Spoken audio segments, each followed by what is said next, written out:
Hello and welcome. Today is January 20th, 2025, the day our problem child, Donald Trump, a convicted felon, took the presidential oath of office, once again swearing to support and defend the Constitution of the United States from all enemies, foreign and domestic. Take special note of what he swore to. As he has the U.S. Supreme Court in his pocket, I'll be surprised if our rights as citizens under the Constitution survive Trump's reign. I decided that today is the most appropriate day to speak out while I still have the right to free speech. A small majority of voters elected Donald Trump as president of the most powerful nation on earth. He's back, and we're all going to suffer for it, even we who didn't vote for him. I guess we're just electoral collateral damage. And now I feel the need to make a special plea to the residents of Springfield. Please stop eating the pets. Yeah, I know. Chief amongst Trump's many failings is that he is a bigot and he is dividing us instead of uniting us. And make no mistake, his bigotry is what is driving his zeal for mass deportations, among other things. But enough about Trump. It's time to get real. I grew up during the 60s and early 70s, which were times of great turmoil in our country, the primary causes of which were opposition to the Vietnam War, the Civil Rights Movement, and political assassinations. Groups calling for revolution crawled out of the woodwork on an almost daily basis, especially during the mid to late 60s. The riots and mass protests almost tore the country apart. My own high school hosted 1 or 2 race riots per year while I attended. Despite the widespread civil unrest, the calls for revolution went unanswered. Revolutions may result in political change for better or worse, I grant you that. But revolutions never succeed in changing the personal feelings, thoughts, and beliefs of people. Those never change through violence or force of arms, the application of which only results in them becoming further entrenched and resistant. Now, I was always a brotherly love kind of kid, and my favorite songs on the radio sang of peace, love, and brotherhood. I took refuge in those songs and messages during the dark times at school because I needed to fight for hope for the future. My personal experiences growing up with racial violence taught me to despise 3 things most in this world: racism, prejudice, and bigotry. I hate them. As I mentioned before, revolution never succeeds in changing thoughts, feelings, and beliefs. Having said that, it is now time for a new type of revolution, a nonviolent, bloodless revolution. We need personal revolution, a revolution of the individual, a revolution of the soul. Each of us is responsible for our thoughts, feelings, and beliefs, especially when they affect others, and only we have the power to change them. My message is simply this: change yourself, change the world. You may think I'm being naive here, but we all have the ability to change ourselves to be better to be a lighthouse of love, lighting the way to real change. As long as bigotry, greed, and the lust for and love of power exist in our hearts, our world will never know peace. Now, change your heart, change your mind, change your soul.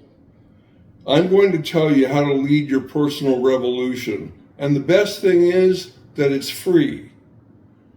First of all, I'm going to list the songs that have motivational messages of love, peace, and brotherhood for you to download to your playlist or simply watch the videos on YouTube. When you listen, really listen. These songs are number 1, Crystal Blue Persuasion by Tommy James and the Shondells. Number 2, Put a Little Love in Your Heart by Jackie DeShannon. 3, Get Together by the Youngbloods. 4, Easy to Be Hard by Three Dog Night. 5, He Ain't Heavy, He's My Brother by the Hollies. 6, Stoned Love by the Supremes. And 7, Imagine by John Lennon. There are others with similar messages, but these will get you there. Next, find a place and time where you can be alone and undisturbed for a while. Then, simply spend some time in deep introspection. The goal of your revolution of the soul is to identify and root out negative thoughts, feelings, and beliefs that don't contribute positively to love, peace, and brotherhood, and replace them with those that do. I'm going to warn you right now that if you cannot be brutally honest with yourself, your personal revolution will fail. Guaranteed. Question your thoughts, feelings, and beliefs. Can you be more loving, kinder, more compassionate toward people and animals? Do you judge and persecute those who differ in some way from you? Do you hate anyone? These questions should get you started. I'm a published poet, and I've just published a book of my poetry called In a Blink of Life's Eye, available exclusively on Amazon. I've written a couple poems about my high school experiences, but there was one poem that I really needed to write for a while now, but the words simply eluded me until this weekend. I found the words and completed the poem, and I'll share it now. It's called The Evil Disease. Bigotry is a disease which affects many of us, a contagion transmitted by others who already suffer from it. The effects are both mental, fear and hatred, and physical, death and destruction. Do you see it? This kaleidoscope of ugliness? As a disease, it cannot be legislated away nor rooted out by force. Only you, the afflicted, have the power to treat yourself if you so choose. The cure is simply to force yourself to look beyond superficial differences to discover the real person beneath them. Wouldn't you rather make a friend than an enemy? We all need friends. Wouldn't you prefer the bliss of love over the horrifying harvest of hate? Do you wonder what I see when I look at you? Do you imagine what I'm thinking when I notice our differences? Do you think it matters to me what color your skin is, what gender you are, what religion, whether you're straight or gay? What I actually care about is what's beneath those differences. You are unique, and I celebrate them. I long to know the uniqueness of you, the specialness of you. Can you see me as I see you? Can you see past our differences and embrace my uniqueness? Can we sit together and share ourselves? Can we learn from each other without rancor in peace?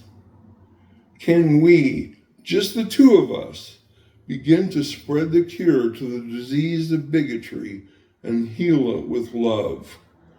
Can we, you and I, stand together, shoulder to shoulder, to demonstrate once and for all that despite our differences, peace and love prevail, and that the eradication of the disease of bigotry will bring us that much closer to a lasting peace in a world so desperately crying out for it?